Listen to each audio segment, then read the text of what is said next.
Rain lashed against the carriage glass, smelling of crushed iron and wet earth. Nobody warned Nora Hayes about the crushing isolation of Kensley Park, nor the sheer ruin of its master. Damien Ashcroft, a duke notorious for his vicious temper and ironclad vow against matrimony, kept his estate like a lightless fortress. He demanded silent compliance. She brought loud, messy defiance.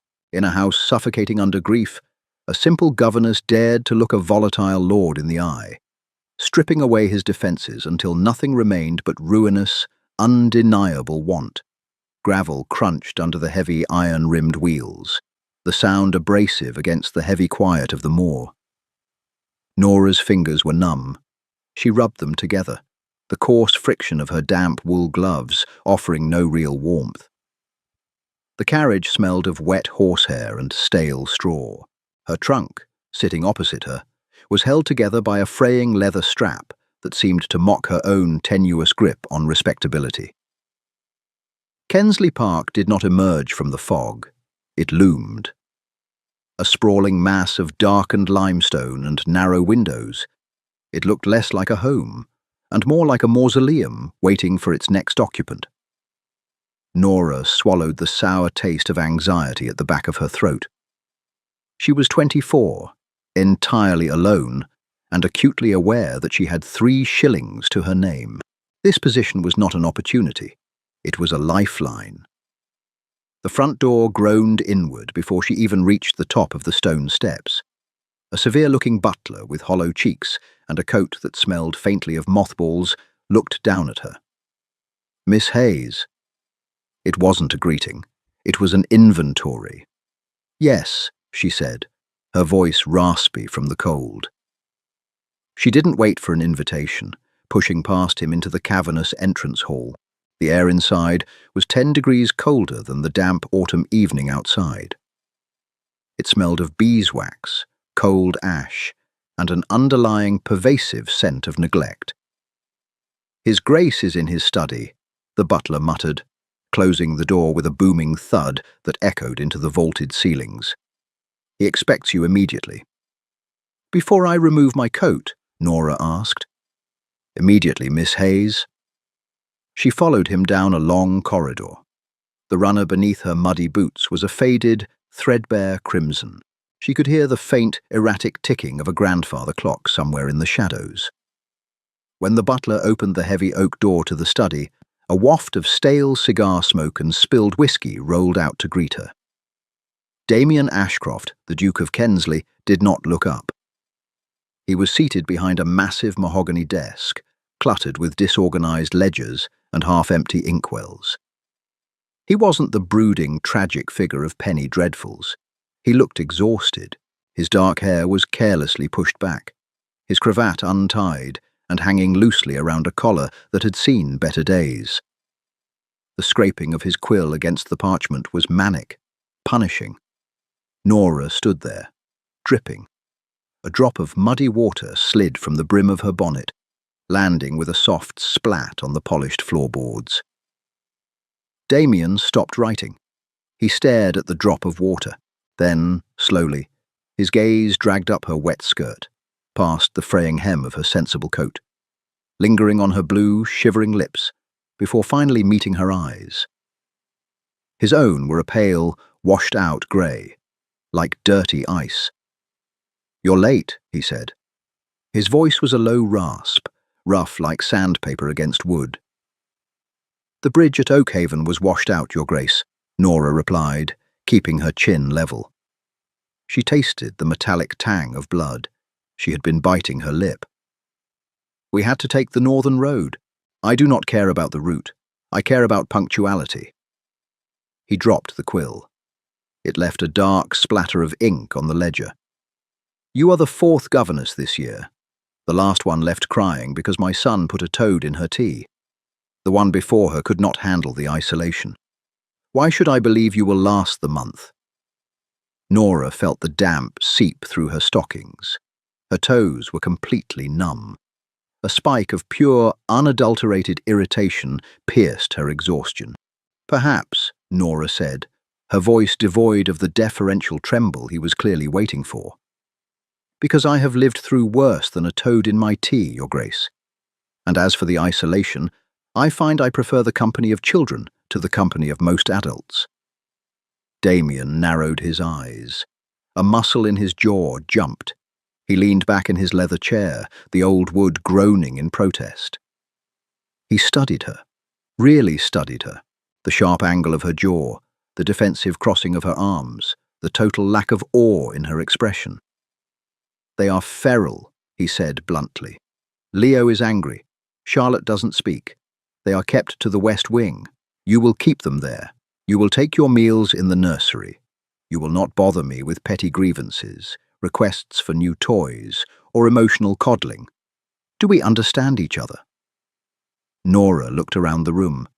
The opulent but dust-covered bookshelves, the empty glass decanters, the dying embers in the grate. She looked back at the Duke.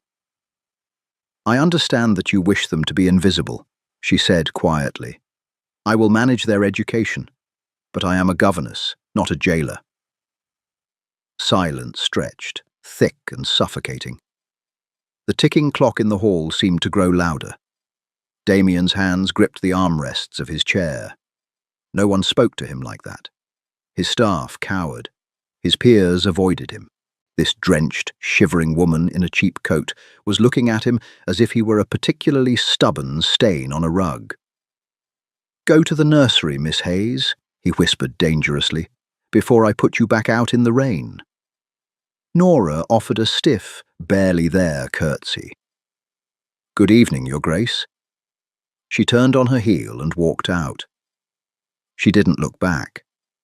But as the door clicked shut behind her, Damien stared at the muddy footprint she had left on his pristine floor. He felt a strange, uncomfortable tightening in his chest. He hated it. The nursery smelled of boiled cabbage, lye soap, and old copper. It had been 3 weeks since Nora arrived at Kensley Park. The children, Leo and Charlotte, were exactly as the Duke had described, feral. Leo, at 9, had eyes full of defensive malice and a habit of throwing heavy wooden blocks when he felt cornered. Charlotte, 7, was a ghost. She communicated only through aggressive tugs on Nora's skirts and wide, terrified stares. Nora didn't try to coddle them. She didn't offer false, sugary smiles. She simply existed in their space, an immovable object of routine and boundary. On a Tuesday morning, the rain had finally stopped, replaced by a biting, pale frost that coated the window panes. Nora was on her knees, scrubbing a massive ink stain off the floorboards that Leo had deliberately caused. Her hands were raw, the skin cracking at the knuckles. She smelled heavily of the harsh lye soap. "If you throw the inkwell again, Leo," Nora said calmly, not looking up from the scrub brush, "you will clean it up yourself, and you will miss supper. Hunger is an excellent teacher." Leo sat on the window seat, swinging his legs, trying to look defiant but failing to mask his surprise. The previous governesses had screamed or wept. Nora just scrubbed. A heavy footfall sounded in the corridor, the kind of deliberate, heavy tread that made the floorboards vibrate. The nursery door swung open. Damien stood in the threshold. He was dressed for riding, tall black boots, a heavy wool coat, smelling intensely of leather, horse sweat, and the sharp bite of winter air. He looked too large for the room, his presence immediately sucking all the oxygen from the space. Leo stiffened, pressing his back against the glass. Charlotte scrambled under a low table. Nora didn't gasp. She didn't scramble to her feet. She finished her scrubbing stroke, wrung the brush out in the tin pail, wiped her stinging hands on her rough apron, and slowly stood up. Her knees ached. "Your Grace," she said, her tone perfectly flat. Damien's eyes flicked from the pail of dirty water, to Leo frozen on the window seat, to the hem of Charlotte's dress visible under the table. Finally, his gaze settled on Nora.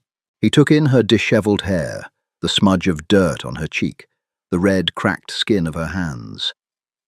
A flicker of something crossed his face. Disgust. Confusion.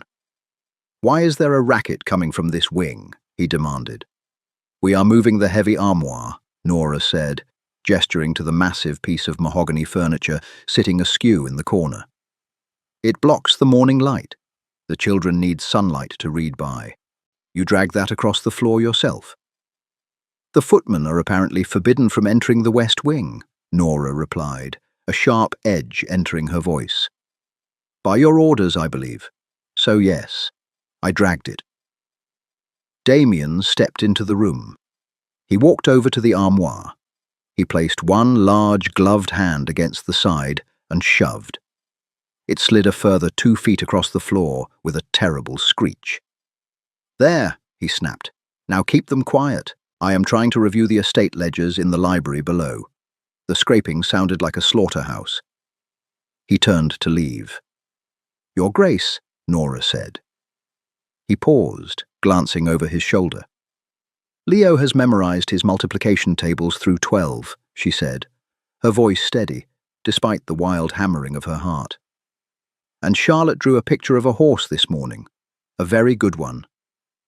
Damien stared at her. His face was a mask of stone. He looked at Leo.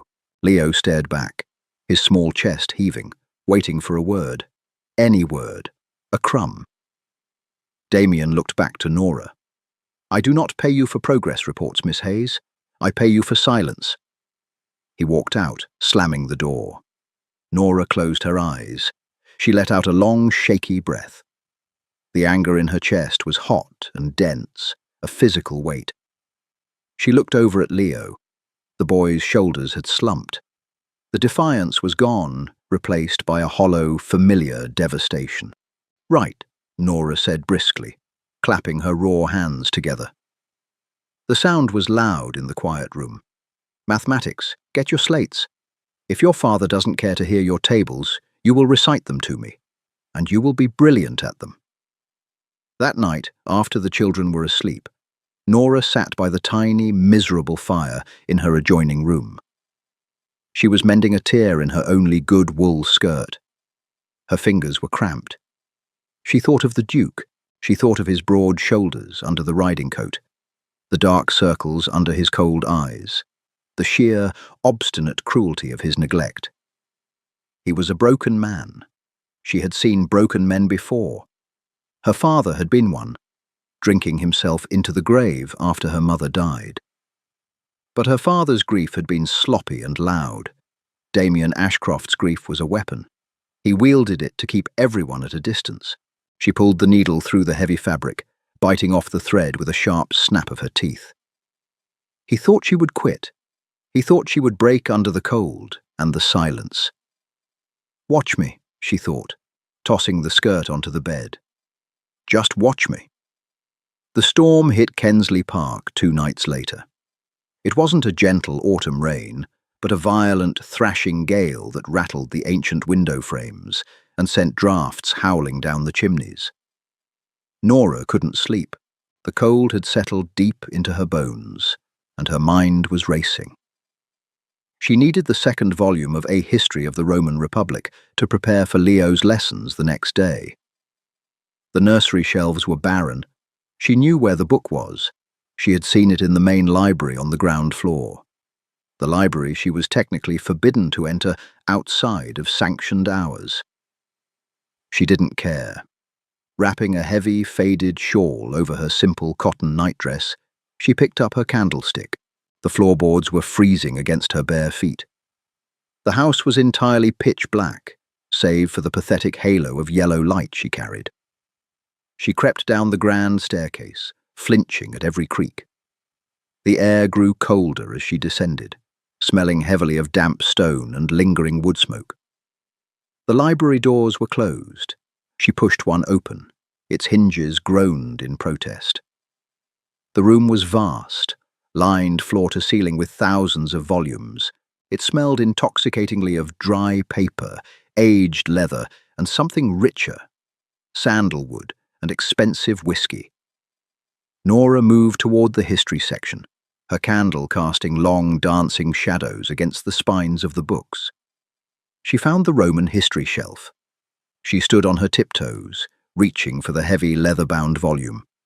Her fingers just brushed the spine. She stretched higher, her shawl slipping off one shoulder. "You are trespassing." Nora gasped, spinning around so fast she nearly dropped the candle. Hot wax splashed onto the back of her hand. She winced, biting her lip to suppress a cry. Damien was sitting in a high-backed leather armchair in the darkest corner of the room. He was entirely swallowed by the shadows, save for the dull, orange glow of a cheroot clamped between his teeth. He stood up slowly. He wasn't wearing a jacket. His linen shirt was unbuttoned at the throat, revealing the tanned, shadowed hollow of his collarbone. He looked rough, uncivilized, and dangerous. He smelled of alcohol and stale tobacco. "I needed a book for the boys' lessons," Nora said, her voice shaking just a fraction. She hated herself for it. Damien stepped out of the shadows.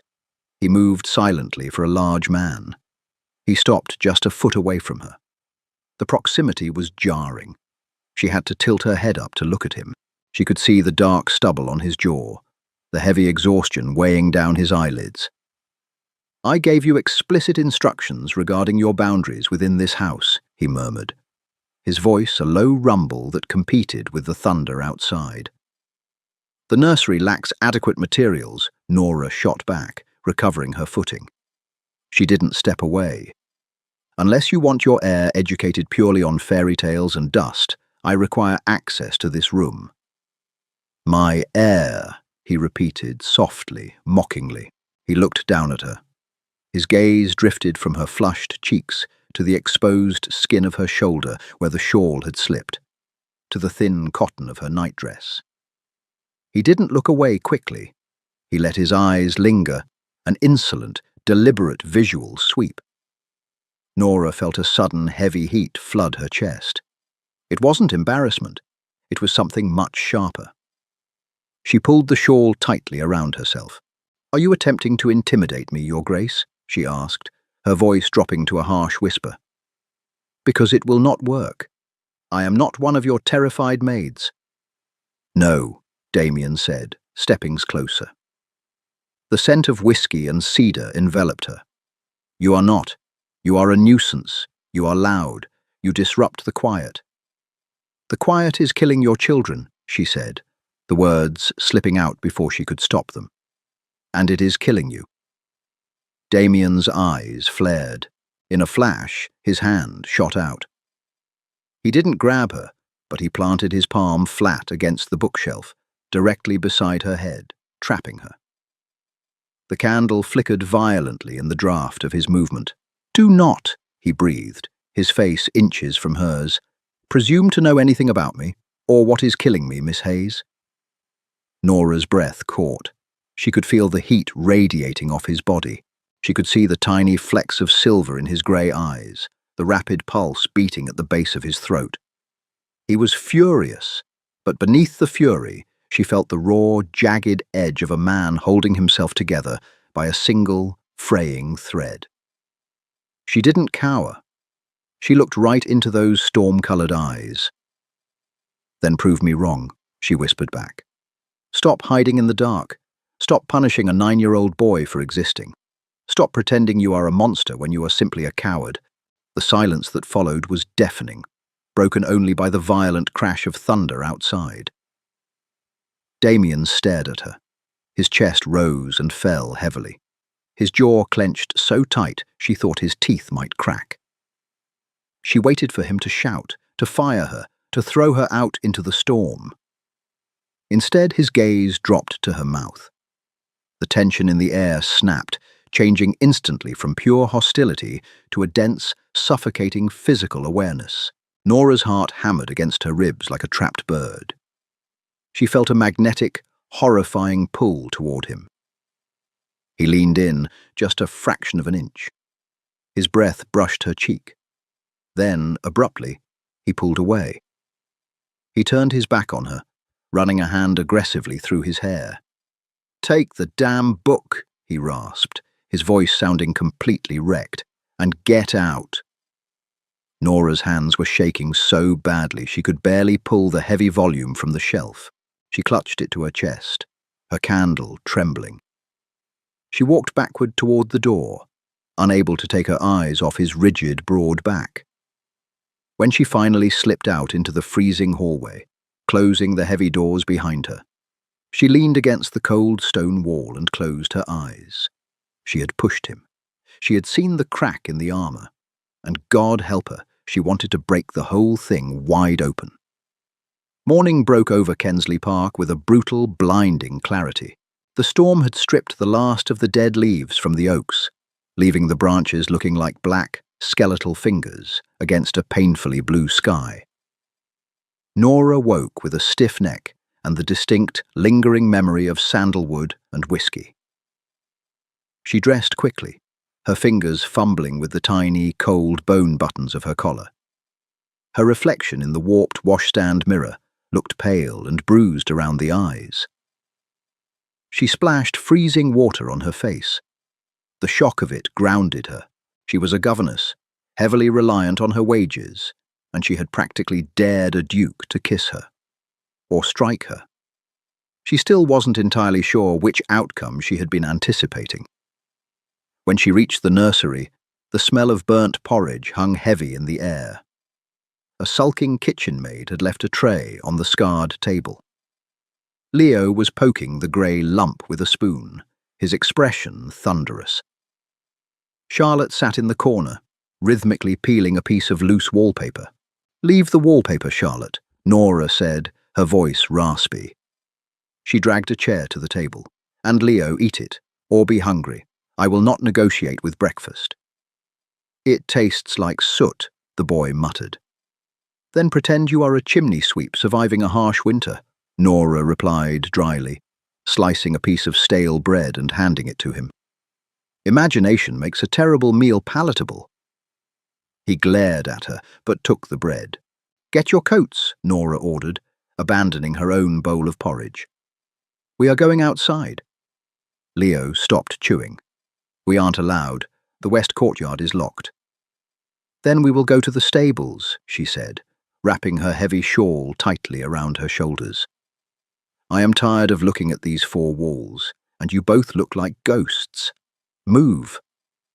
The air outside was razor-sharp, biting through Nora's thin wool coat instantly. The mud from the storm had frozen solid, forming treacherous ridges on the path to the stables. The smell of the outdoors, decaying pine needles, damp earth and wood smoke, was a sharp contrast to the stagnant, sour air of the west wing. The stable block was massive, a red brick beast that dwarfed the main house in terms of maintenance. Horses stomped in their stalls, blowing plumes of white steam into the cold air. The scent of hay, warm horseflesh, and oiled leather was thick and surprisingly comforting. A massive, grizzled stablemaster eyed them with open suspicion, but said nothing as Nora led the children down the central aisle. Charlotte stopped dead. Nora turned.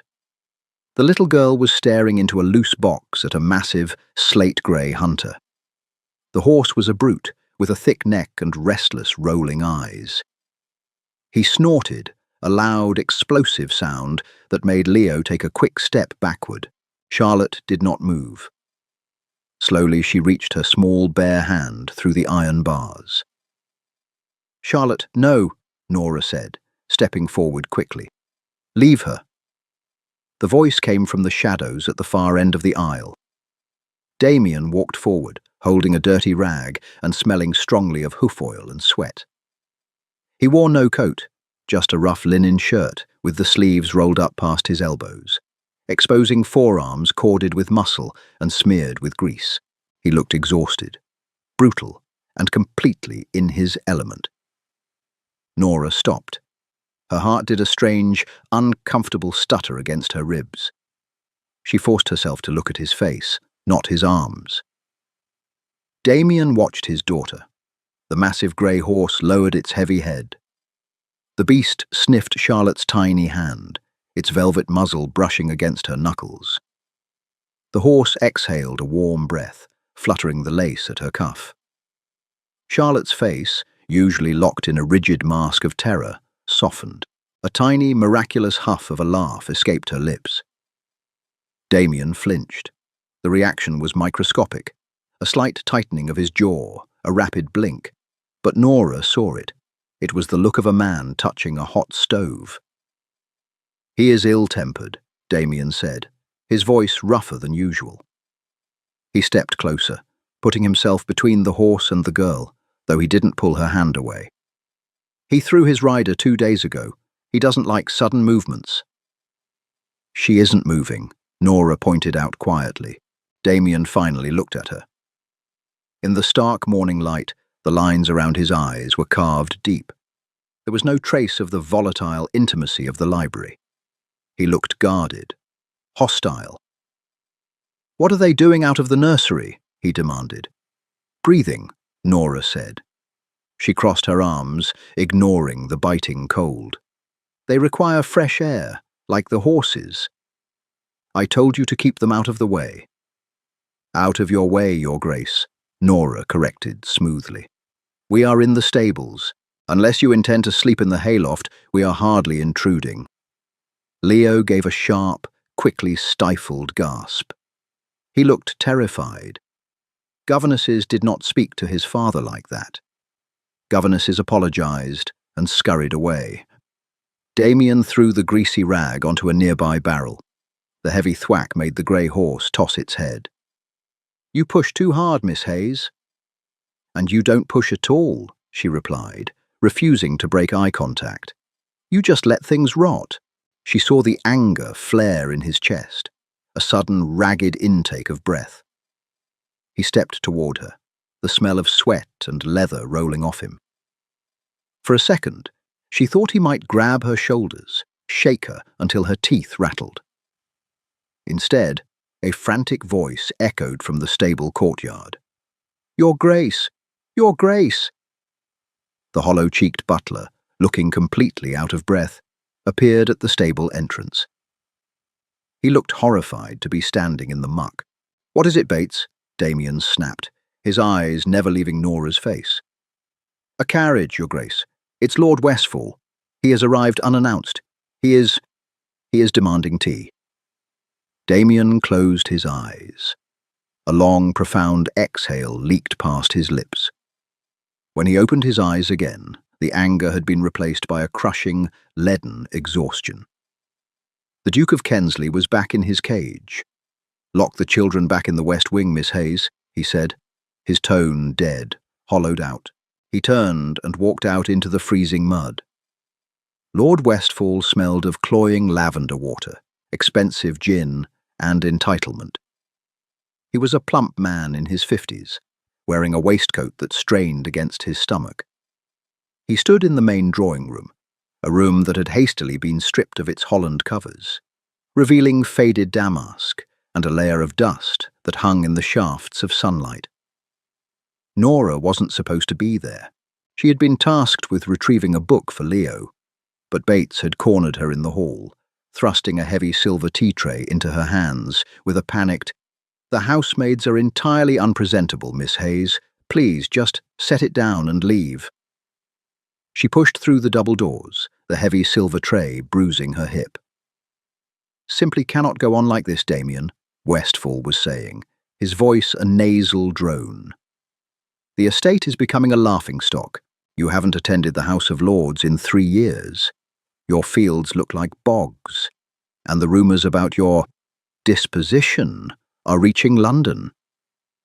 Damien stood by the unlit fireplace, leaning his shoulder against the marble mantel. He had changed into a dark coat and a clean cravat, but the untamed edge was still there. He looked like a wolf squeezed into a tailored suit. "I do not give a damn about London, Westfall," Damien said flatly. "Well, you should give a damn about your son," Westfall huffed, turning his back to the fire. "I saw the boy from the carriage window, running through the mud like a feral scullery lad. It is unnatural. He needs Eton. He needs discipline. He looks like a vagrant." The tea tray in Nora's hands rattled loudly. The china cups clinked together like alarm bells. Both men turned. Westfall looked at her frayed wool skirt, her severely pinned hair, and the angry flush on her cheeks. He dismissed her instantly, turning back to Damien. "Ah, the new servant. Put it on the table, girl, and fetch the sugar." Nora walked to the low table between them.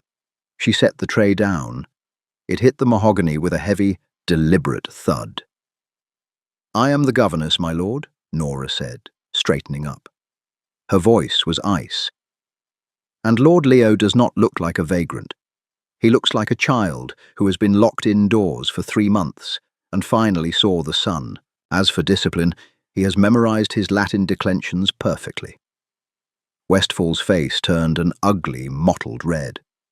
He stared at her, genuinely shocked. "How dare you speak to me? Damien, control your staff." Damien pushed off the mantle. The dead, hollow look in his eyes was gone. Something sharp and violent had taken its place. He looked at Westfall, then at Nora. He saw the tight grip she had on her apron, the furious tremor in her jaw. She was defending a boy she had known for 3 weeks against a peer of the realm. "Miss Hayes is in charge of my children's education," Damien said, his voice dangerously low. "She speaks because she has the facts. You speak because you enjoy the sound of your own voice." Westfall sputtered. "I am trying to help you. Your wife—" "Do not," Damien snarled, taking a single, predatory step forward. "Mention my wife in this house." The silence that followed was suffocating. The air felt thick, heavy with the metallic tang of an impending storm. Westfall took a step back, his plump hands raising defensively. "You are mad," Westfall whispered. "You have let this place rot, and your mind with it." "Leave," Damien said softly. "I haven't had my tea." Damien reached down, picked up one of the delicate porcelain teacups, and crushed it in his fist. The agonizing sound of snapping china filled the room.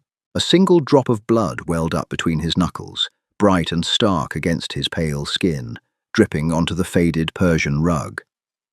"Leave." Westfall didn't say another word.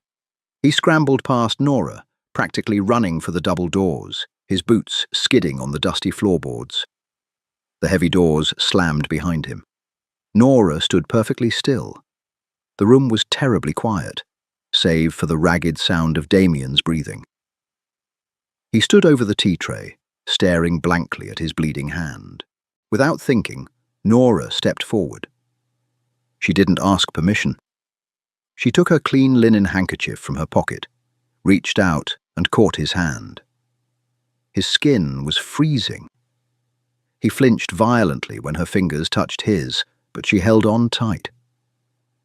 She pried his stiff, bloodied fingers apart, letting the sharp shards of porcelain fall onto the tray with a clatter. "You are bleeding," she said, stating the obvious because she didn't know what else to say. "It's nothing," he rasped, trying to pull away. "Hold still," she ordered, her voice firm. She pressed the handkerchief hard against the deep cut on his palm. The heel of her hand rested against his pulse point. It was racing, a frantic, panicked beat beneath his skin. He looked down at her. She wasn't looking at the wound. She was looking at his face. Her brown eyes were steady, entirely devoid of pity. That was the thing he couldn't stand. Everyone else looked at him with fear or pity. She looked at him like he was a broken clock she was determined to fix. "Why did you defend the boy?" he asked, his voice barely a whisper. The smell of cedar and copper filled the space between them. "Because he is a child," Nora said quietly, maintaining the pressure on his hand. "And he deserves someone in his corner. Even if his father is a monster." "You are not a monster," she said, her thumb unconsciously stroking the back of his hand. "You are just completely, stubbornly lost." Damien closed his eyes. The breath he let out was a shattered, broken sound. He didn't pull his hand away. For a long, dangerous minute in the dusty drawing room, the Duke of Kensley let a common governess hold him together. The peace lasted exactly 4 days. Then the damp cold of the manor finally claimed its toll. It started with a cough during history lessons. By evening, Leo's face was flushed a brilliant, unhealthy scarlet. Nora sent Charlotte to her room and put Leo to bed, wrapping him in every thin wool blanket she could find. When she touched the back of her hand to his forehead at 10 o'clock, he was burning. The heat radiated off his small body like a furnace. Panic, cold and sharp, seized her chest. She ran to the hallway, catching a passing maid by the arm. "Fetch the doctor. Send a rider to the village immediately." "The doctor is in the next county over, Miss Hayes," the girl stammered, her eyes wide, delivering the blacksmith's baby. "He won't be back until morning." Nora swore softly. "Fetch water, cold water, and vinegar, now." She spent the next 2 hours in a grueling physical battle against the fever. She stripped Leo to his undershirt, dipping cloths into the freezing water and vinegar mixture, pressing them to his forehead, his neck, his wrists. The boy thrashed, crying out deliriously in his sleep, batting her hands away. I know it's cold, sweetheart," Nora murmured, her voice cracking. She pinned his shoulders down gently, swapping a hot cloth for a cold one. She was sweating through her own bodice, her back aching from leaning over the low cot. The room smelled of sharp vinegar, damp wool, and the sour scent of sickness. At midnight, the nursery door slammed open. Damien stood there. He was wearing his dressing gown over unbuttoned trousers, his chest heaving. Bates must have woken him. He took one look at the thrashing boy on the bed, the basin of bloody-looking vinegar water, and Nora's frantic movements. And he froze. All the colour drained from his face. He didn't step into the room. He gripped the doorframe, his knuckles turning white. His eyes were wide, unblinking, fixed on the bed. Nora looked up, wiping sweat from her forehead with the back of her wrist. "Don't just stand there," she snapped, panic making her cruel. "Help me hold him down. He's going to hurt himself." Damien didn't move. A terrible, ragged sound ripped from his throat. He shook his head slowly, backing away. He was looking at Leo, but Nora realized with a jolt of horror that he wasn't seeing the boy. He was seeing a ghost. He was seeing the wife he couldn't save. "No," he whispered. "No, I can't." "Damien!" Nora shouted. She didn't use his title. She used her voice like a whip. He flinched, his eyes snapping to hers. "Look at me," she demanded, her voice dropping to a fierce, urgent command. She stood up from the bed, crossing the room in 3 strides. She grabbed the lapels of his dressing gown with her wet, vinegar-soaked hands. She yanked him forward, hard. "Look at me." He stared down at her, his eyes wild, frantic like a trapped animal. He was shaking. The massive, terrifying Duke of Kensley was trembling like a leaf. "She is dead," Nora said brutally, locking her eyes onto his. "She is gone. You could not save her. But your son is right here, and he is alive, and he is terrified. If you walk out that door right now, he will never forgive you, and I will never forgive you." She held him there for 5 agonizing seconds. She felt the heavy, erratic thud of his heart against her knuckles. She smelled the pure panic rolling off his skin. Then the tension broke. Damien let out a harsh sob, a sound of pure agony. He tore out of her grip and crossed the room. He didn't hesitate this time. He fell to his knees beside the low cot. He reached out with his large, bruised hands and gathered his thrashing son into his arms. He pulled the boy tightly against his chest, burying his face in Leo's sweat-soaked hair. "I've got you," Damien choked out, his voice wrecked, rocking the boy back and forth. "Papa's here. I've got you, Leo. I've got you." Leo stopped thrashing.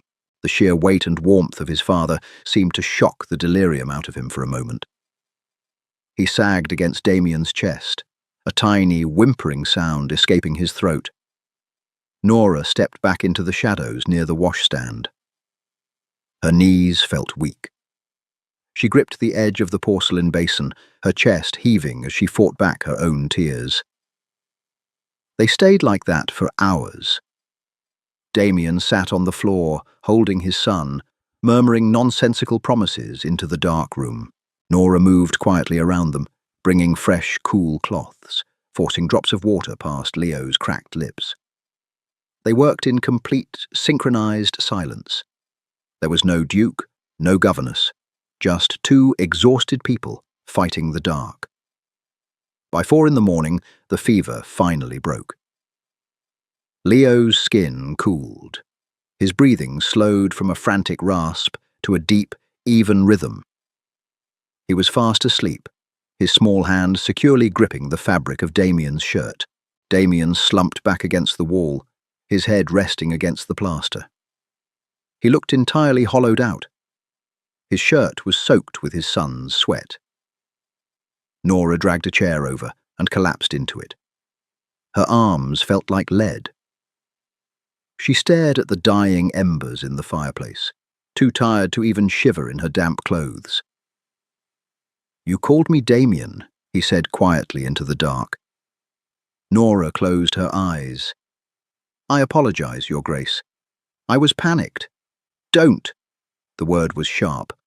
"Don't apologize. And don't call me Your Grace right now. Please." She turned her head to look at him. In the dim grey light filtering through the window, the harsh lines of his face were softened by exhaustion.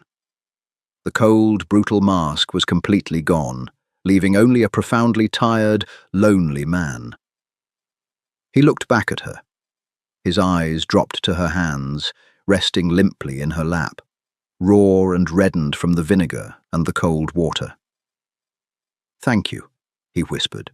The words sounded like they cost him something immense. "For not letting me run." Nora's throat tightened. She looked at the man holding his son on the hard nursery floor. She realized, with a terrifying, sinking certainty, that she was no longer just fighting for her wages, she was fighting for him. "I will never let you run," she said softly. Damien held her gaze, the silence stretching thick and heavy between them, bound by the smell of vinegar, sweat, and a sudden, undeniable tether that neither of them could ignore. The morning sunlight, sharp and unsparing, broke through the heavy Kensley Park clouds 3 days later. The fever had snapped, leaving Leo weak but fiercely demanding of toasted bread and butter. The sour smell of sickness had been scrubbed from the nursery, replaced by the sharp, clean bite of lemon oil and beeswax. Nora's muscles ached with a deep, bruised fatigue. She stood by the window, watching the stable hands clear the frozen mud from the courtyard below. Footsteps echoed in the corridor, not the hurried, terrified scurry of the maids, but a slow, deliberate, heavy boot. Damien entered. He wore a crisp white shirt, the sleeves fastened with simple silver links, and a charcoal waistcoat. The wild, hunted look from the night of the fever was gone, replaced by a guarded tightness around his eyes. He didn't look at Nora immediately. He walked straight to the low cot where Leo sat propped against a mountain of pillows, pushing a wooden soldier across his quilt. "You are eating," Damien said. It wasn't a question. Leo froze, his hand hovering over the toy. He looked up at his father, his pale face reflecting a mixture of hope and ingrained terror. "Yes, Papa. Miss Hayes asked the kitchens for jam." Damien reached out. His large hand hesitated for a fraction of a second before he laid it flat against the boy's forehead. His palm was warm, calloused. Leo's eyes widened, but he leaned into the touch, ever so slightly. "Good," Damien murmured, his voice rough. He dropped his hand. He turned, finally looking at Nora. "Walk with me, Miss Hayes." He didn't wait for her answer. He turned and strode out of the room. Nora swallowed hard, smoothing the front of her plain grey skirt. She followed him down the corridor, her soft-soled shoes making no sound against the threadbare runner. He led her down the grand staircase, past the shuttered drawing rooms, and pushed open a pair of heavy oak doors at the end of the east hall. Dust motes danced frantically in the shafts of light, cutting through the massive arched windows. This was the conservatory. It smelled of dry earth, dead leaves, and the ghost of blooming things. Dead vines clung stubbornly to the glass. Damien stopped in the centre of the tiled floor. He shoved his hands into his pockets, staring out at the overgrown gardens.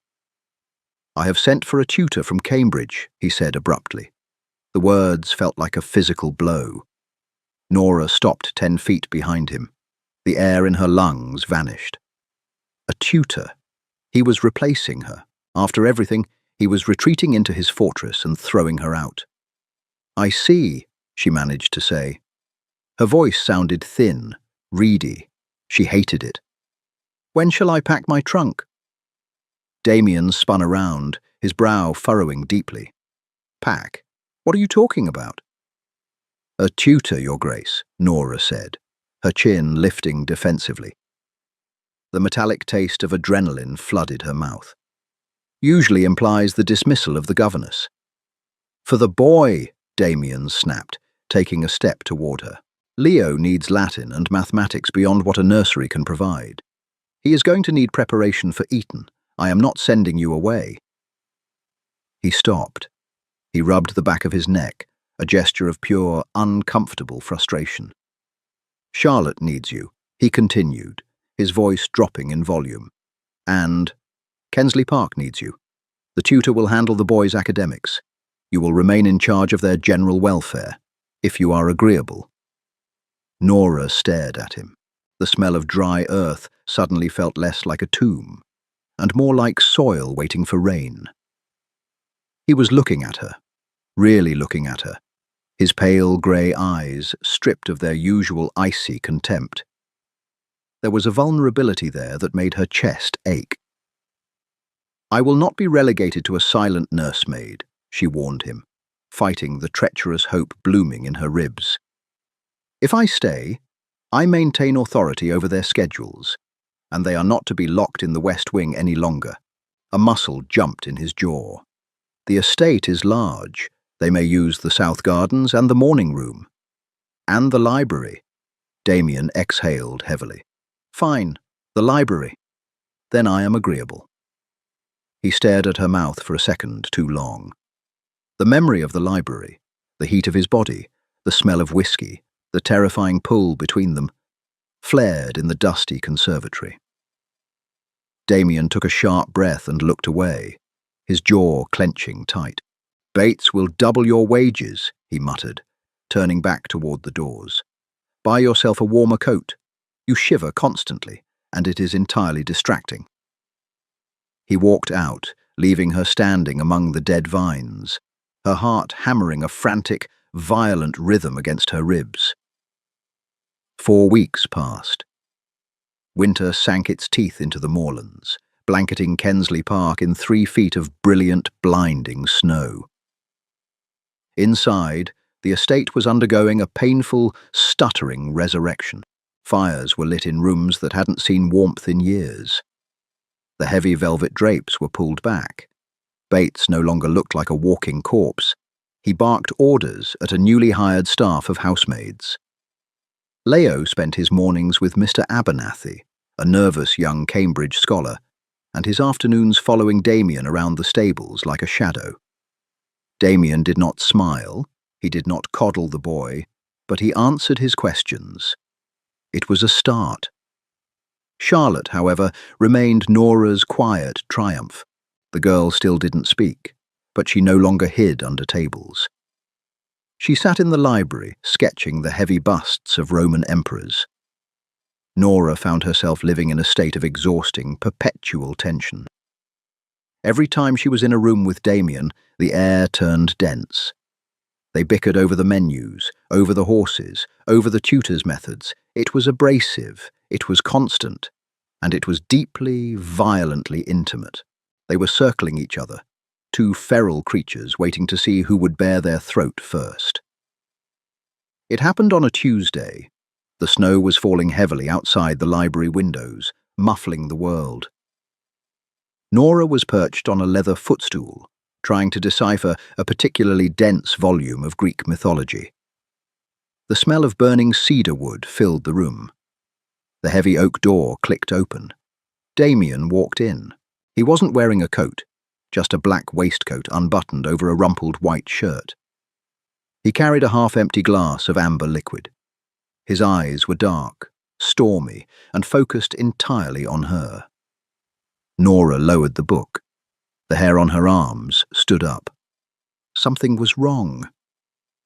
He walked slowly toward her, his boots making no sound on the thick Persian rug. He stopped right in front of her. He smelled of scotch, cold air, and an intense, radiating heat. "Your Grace?" she asked quietly, not moving from the stool. He stared down at her. He reached out, his fingers brushing the loose strand of hair that had escaped her severe bun. The touch was electric. Nora suppressed a shiver. "Today is her birthday," he said. His voice was entirely hollow. "Elizabeth, my wife." Nora's breath hitched. She placed the book carefully on the side table. She didn't offer platitudes. She didn't say, "I'm sorry." She just looked up at him, offering a steady, grounding anchor. "I spent the morning trying to remember the exact sound of her laugh," Damien whispered, his thumb tracing the line of Nora's jaw. He was drunk, but not sloppy. He was drowning, and I couldn't. All I could see was the blood on the sheets. All I could hear was the screaming. He dropped his hand, taking a heavy swallow from his glass. He turned away from her, pacing towards the fireplace. "I swore on her grave I would never marry again," he said to the flames. "I swore I would never put another woman in that bed, never demand an heir, never risk being the cause of that kind of agony. I locked Kensley Park down. I tried to bury myself with her." He turned back to look at Nora. His eyes were completely wrecked, stripped of all pride. "And then you kicked the door in," he rasped. "You came in here with your frayed coats and your bloody defiance, and you dragged me out of the dirt." Nora stood up. Her legs felt weak, but she forced herself to stand tall. "You dragged yourself out, Damien. You chose to hold your son." "I chose you," he said violently, slamming the glass down on the mantel. The crystal shattered, liquor hissing as it hit the hot stones of the hearth. He crossed the distance between them in two massive strides. He didn't hesitate. He grabbed her face in both hands, his fingers rough against her cheeks, and kissed her. It wasn't gentle. It was a collision. He tasted like scotch, salt, and desperation. Nora gasped against his mouth, her hands instinctively coming up to grip his wrists. For a second, her mind screamed at her to push him away, to protect her reputation, her livelihood, her sanity. But the moment her fingers touched his racing pulse, the fight drained out of her. She tangled her hands in the heavy, dark hair at the nape of his neck, and kissed him back with every ounce of frustration and longing she had bottled up for 2 months. Damien let out a low, ragged groan.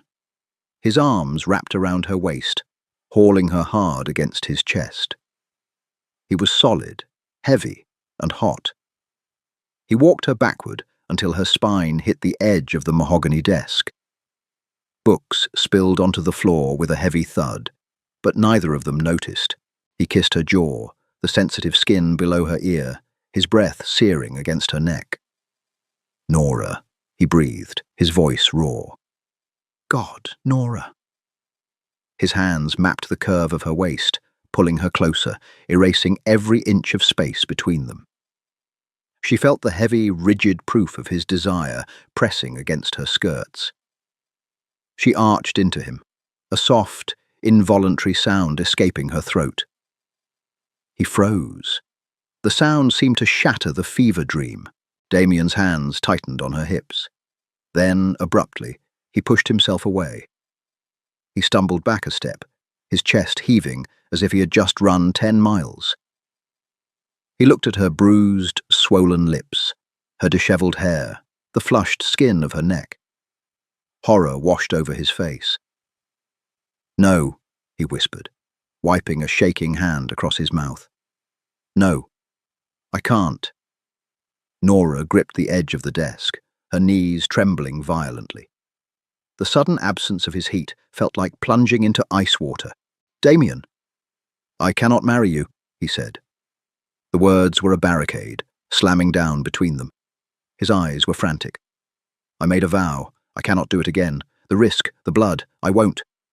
Nora's lungs squeezed tight. The haze of lust evaporated, leaving behind a stark, brutal clarity. She looked at the man she had fallen in love with. He was terrified.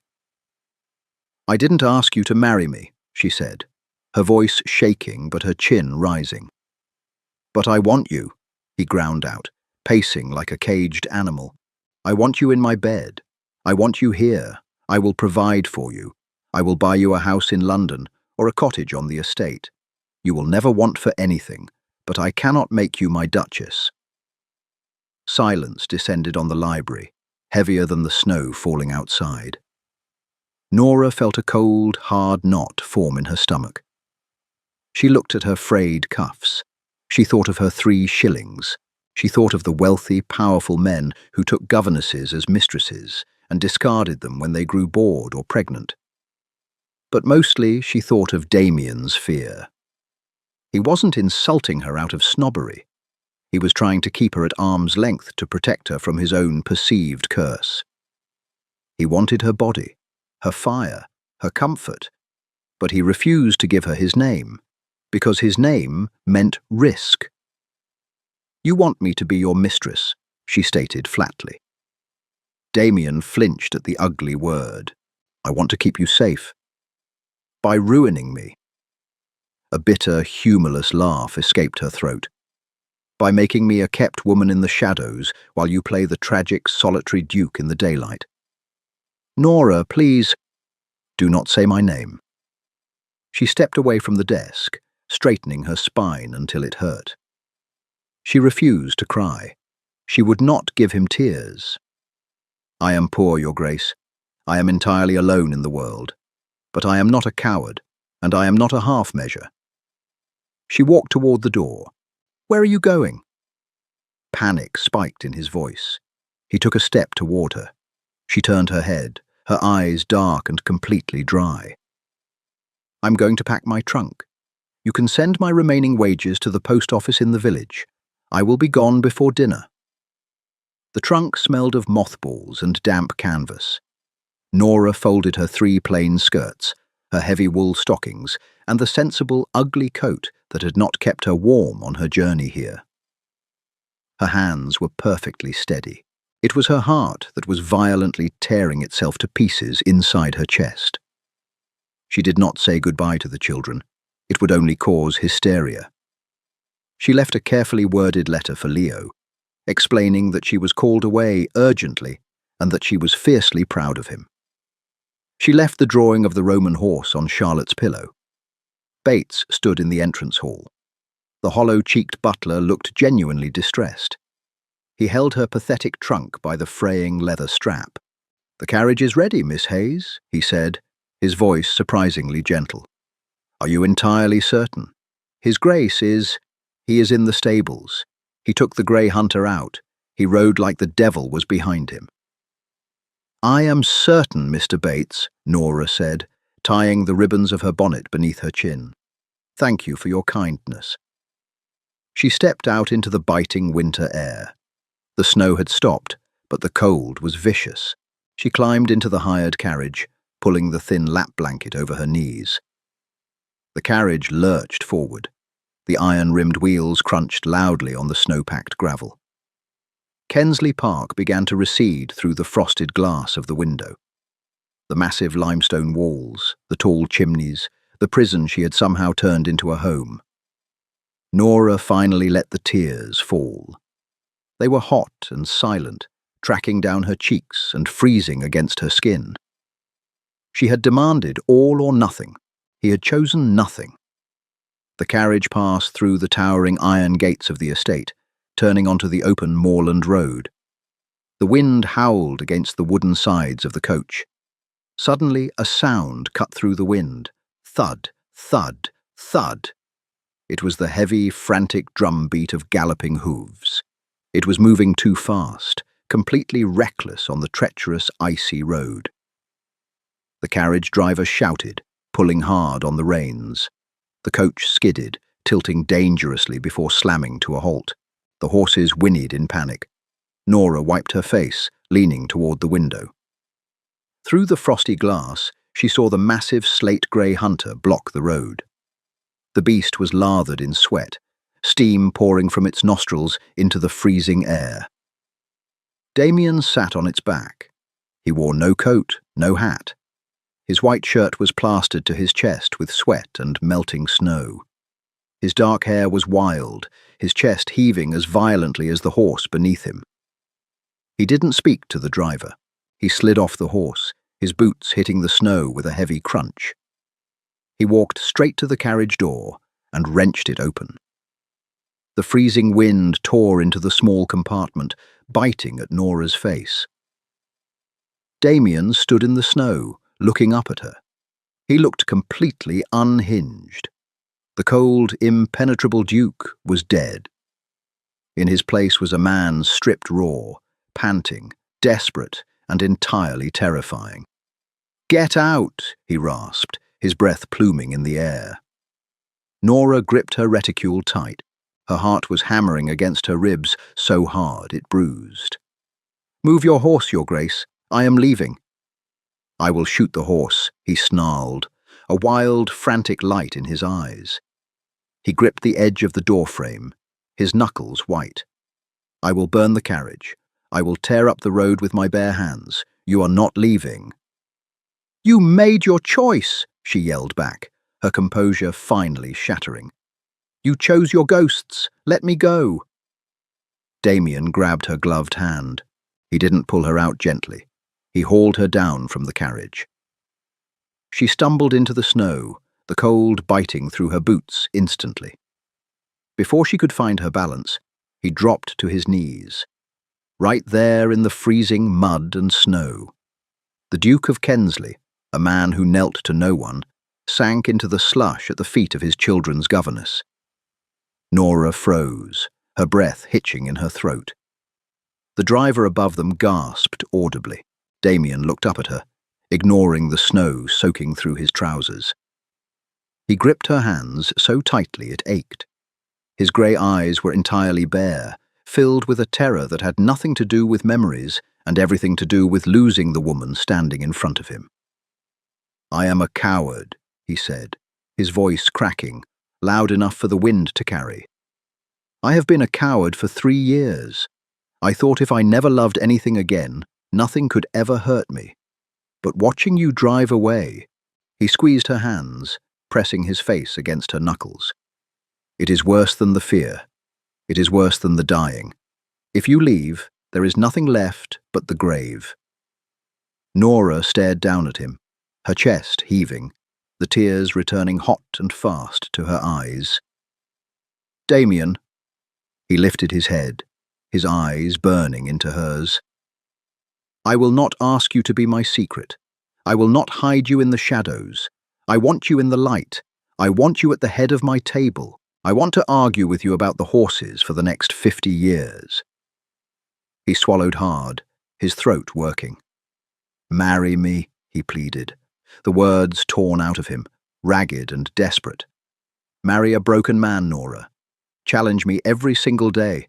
Just do not leave me in the dark." The wind howled across the moor. The grey horse snorted, stamping its heavy hoof in the snow. Nora looked at the man on his knees. She didn't see a duke. She saw a man who had finally decided to drop his armor and bleed for her.